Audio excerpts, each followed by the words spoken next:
Welcome viewers to Biafra Battle Cry TV. Biafra is our religion, and here in Biafra is where we worship. We are loyalists to the leader of the indigenous people of Biafra, Mazi Nnamdi Kanu. We start with Fulani double agent and commander-in-chief of gunmen in exile, behind the flag of our oppressor. Thanks for watching. ụmụnne m achọ m ka unu nene ihe onyonyo a ọ dị ụzọ na abụọ dị nkenke ka m wee kwuo efe nchọrọ ikwu ana m abịa si ọka bụ pozifam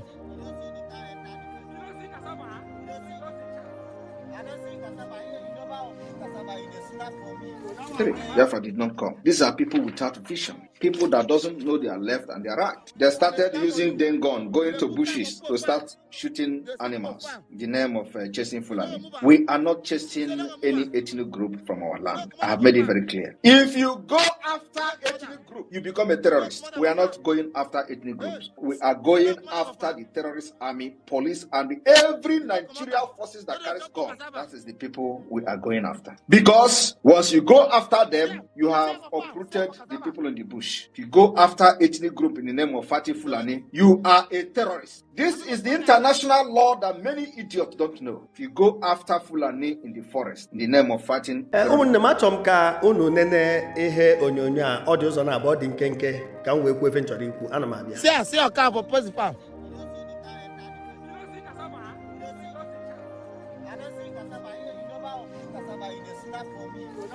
I dey snap for you. You dey put cap for poor farm. Dey see poor farm. You no go move am. You say no go move am. You no comot for farm. You no comot am. You no comot for farm. Hey, you say no comot for farm. You no comot am. No dey chop cassava. See am for farm. See am for cassava. You say wetin? Na me go spoil Naija.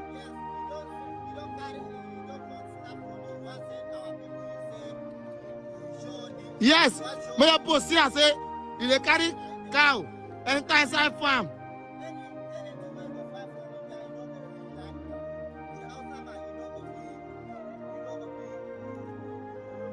Wetin you dey talk? Comot this cow there for farm. See cow for farm.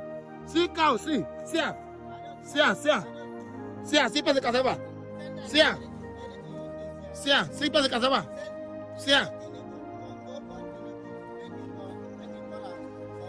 Mago Tinubu.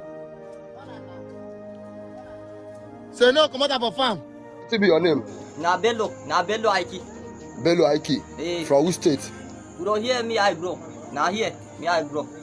From which state did I ask you? Now from here, me I grow for Banamu. Which state you from? Which state you? My mother I don't tell me which today. Him na here, say na here him grow. Wait now. Your mother don't tell you where you from come. Now here him tell me I grow. Where your mother there? There over Banamu. Your father uncle? I not get father. Father I don't die. You no get father? What you gonna do for a bush or bush here? The train cow. With the train cow? For which bush? For them now. May I go show the cow. Wait say if I ask a question, they answer me small. You dey hear? Go for the cow now. Wait. What you can do for inside town? Inside this place where you come so? I just come out to come back food now. You come back, you can't do anything. Beg food now. You come back food. Who you know for this place where you come back food? I know nobody now. Even though he hungry, he go ask, he go come back food now. If you dey hungry. Person when he give you cow, no say you go eat. Food don't finish now. It don't go sana. No back up. Food don't finish. That's why. Now you dey work out and now for people community for Wetin dey inside be say we night. wey dey this area no be say one find time we call security. Security now know wetin una go do. Now to check the cow. Even I wan go see the cow, I wan leave am, una go leave am. No, me I no go follow. Nobody go follow and go. For here, that make us call una. Wait. No be Obanamu cow there. He there. Who the person get cow? What be the name? Abubakar they black. Now here before they stay. You know now why they carry machine they come here down. They stay here before waiting. Where the person? Now the cow there. No be. Where the Abubakar there now? It's there for Obanam now. And your person get your cow now. Opanam the state. Now Opanam build house. Now you now come there for a bush or bush here. They train cow for them. They train cow for them. You know back home. Now who give? Wait, small. Now who give you the land where they train the cow? Nobody give me the land. Now he say make us stay there. And Fulani people don't talk, say, look, they want you to, they won't carry this country, make it become their own. But then they come and say, they Fulani too. Now then get Nigeria. Fulani nationality movement. Now them attempted to assassinate me. They wanted to kill me. Now only God helped me that day. I tell you, these people say Nigeria, now the only country where belongs to them. They don't write them. I have documents to show this. I don't send them to president. I don't send them to police. I don't send them to DSS. These people say, look, nothing will stop them because they wanted this revolution in 1800 and they could not achieve it by Ottoman Danfodio. But now they must take over. That they have the money, they have the power, they have the weapons, and they have everything. So this time they must take over. Yes, we offered them money. We said, look, if we have to pay you not to kill our people, we're happy to do it. Compensation for lives and property has foundations even in the Quran and the Bible. Obodo anarigo amarozim ebe anyị na-eje ndị ghere eghe aghọ na nsị obodo eghe ka nni n'ọka asa afọ na dining table ka ndị nwe obodo riwezie maka enwe ndị so na ha nwe obodo a ke ndị na-enwe obodo enwe ebe ka unu nọ ke ndị so nwe Nigeria ka ebe unu nọ maka the main people nwe obodo a na-eha ebe ha na-aba mba una for the gods.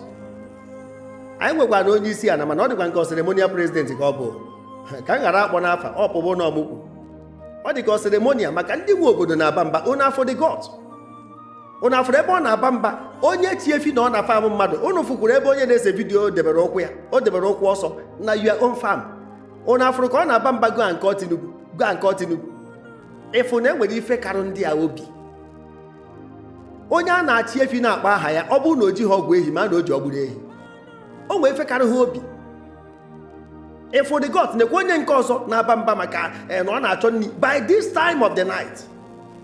Unu afụ the boldness na ka ha dịcha na-esi nkarakwu na ka ha dị onwere nke dị ka mmadụ their lives enwere value nke ka ha ya value ife ebe egburu ha ọ dịcha ka ife nkịta gba ọnụ ọ dị ka ozu enichara bọpụtakwa ọ ndị a na-ewest lives mmadụ ejide ha many passengers ọ dị ka 12 ụbọchị a ndị na-eje Katsina na ha ncha n'iyi osigo nke Tinubu eje mu school run onwe ofu onye nke nọchiri ụzọ a na-agwa ya bugha keke n'ụzọ ọgbachi onye ọna nkịtị ofu onye keke onye ugwu wee kọsụọ hold up enwee traffic jam mụ nwapụta na-aba mba ọ na-ene m ndị ọzọ na-aba mba ọ na-ene ha ụdị anya ọ na-ene ka o dome ya na onye a nwee ike iji egbe ife ji ekwu ife a maka ị na-aba keke uche gị dị ya ha na-ebugharị ife ha ji akpọ n'isi akpụ ụkwụ na-eme masụ ya ọ bụrụkwa biznes isi a ka ndị a na-eme ha ewere gị ebe anyị ime ife dị na-abụ camouflage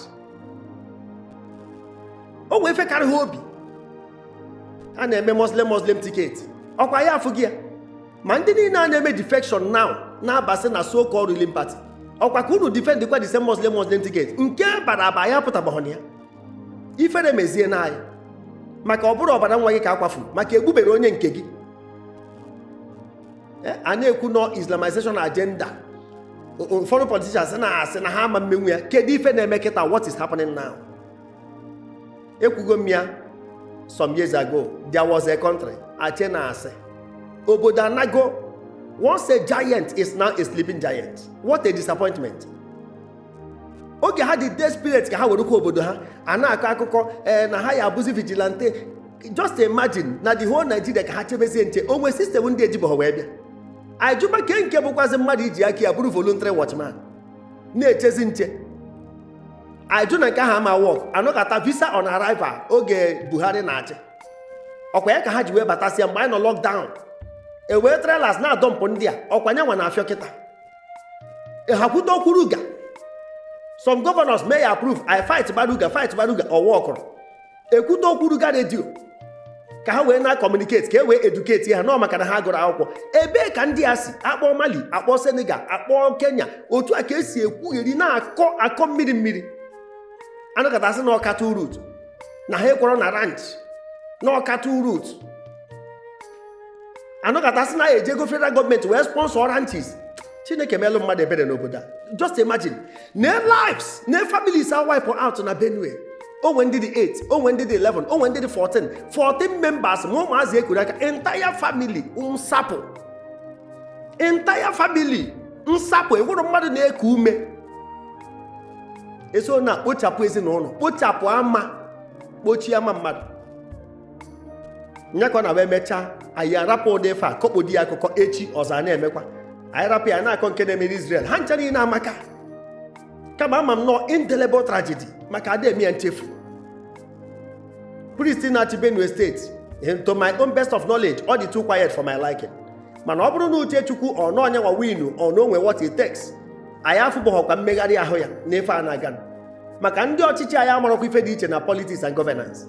Ife dị ha mkpa politics, mana ọ na emecha politics abanye to governance. Abanye na governance, ichefuo party differences. I secure lives and the property. Ọ ife a ka anọ ya. Na the gods. Ebe ndị nke a wee ike na-aba mba ka emeka ndị ọga. Emmanuel ofu bọs na omizi aka ya atụ anyị n'obodo a. Ebe ha wee ike ị na-ebugharị AK-47 ọ na-aka ha obi. Enwebere ofu onye nwetara tụọ nga. Onwebero not even a single soul. Ewe gbuo mmadụ na-egbu na Bini, ọ bụrụ na ndị gburu ha emetaki ya ahụ. Achọ ka esi ete Nigeria ablaze. Mana o nwefe Chineke chọrọ ka anyị mụta n'ife a na-eme na ofu bọs ọ ya ebi. Ọ bụrụ na ya ewepụrụ aka n'ife ọjọọ ya Chineke to heal our land, we must come together ka anyị nwee one voice. Ewepụ ya, ife riri n'iyi alacha ofe. These are the These are people without vision, people that doesn't know their left and their right. They started using den gun, going to bushes to start shooting animals in the name of chasing Fulani. We are not chasing any ethnic group from our land. I have made it very clear. If you go after ethnic group, you become a terrorist. We are not going after ethnic groups. We are going after the terrorist army, police, and every Nigerian forces that carries gun. That is the people we are going after. Because once you go after them, you have uprooted the people in the bush. If you go after ethnic group in the name of Fatih Fulani, you are a terrorist. This is the international law that many idiots don't know. If you go after Fulani in the forest in the name of fighting terrorism. Welcome viewers to Biafra Battle Cry TV. Biafra is our religion, and here in Biafra is where we worship. We are loyalists to the leader of the indigenous people of Biafra, Mazi Nnamdi Kanu. We should be careful and distant ourselves from Fulani double agent and commander-in-chief of gunmen in exile, behind the flag of our oppressor. Thanks for watching.